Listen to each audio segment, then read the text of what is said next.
Hi there. The next video we're going to do in this quick tips series is just to show you how to start and stop the Oracle Listener.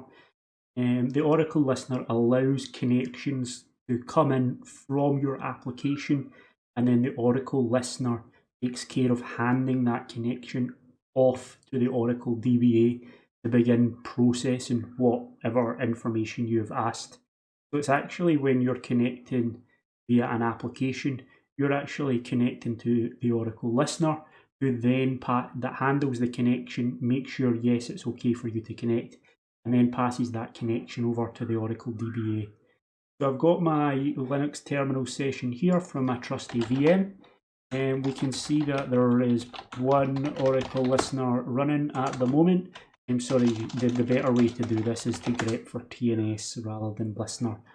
The listener is called Listener, and Listener is always controlled by the Listener CTL command, lsnrctl, and you can do things like status, and then if you put the listener name in, listener, we see, lsnrctl status listener,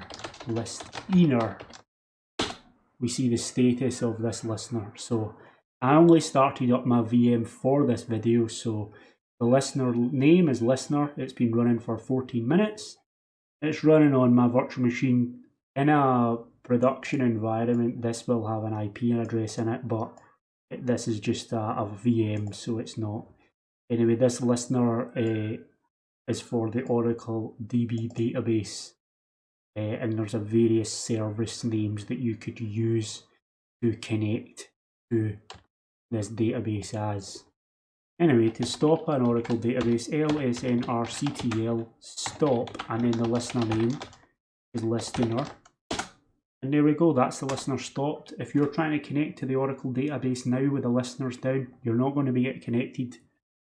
It's just purely the opposite. To start the listener, you just change the stop to the start. Very fast, the listener's always.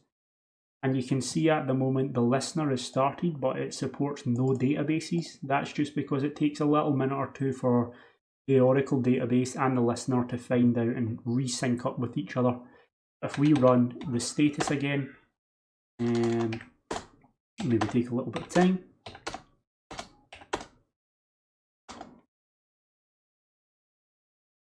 If we run status again, we see that it's now supporting the Oracle databases.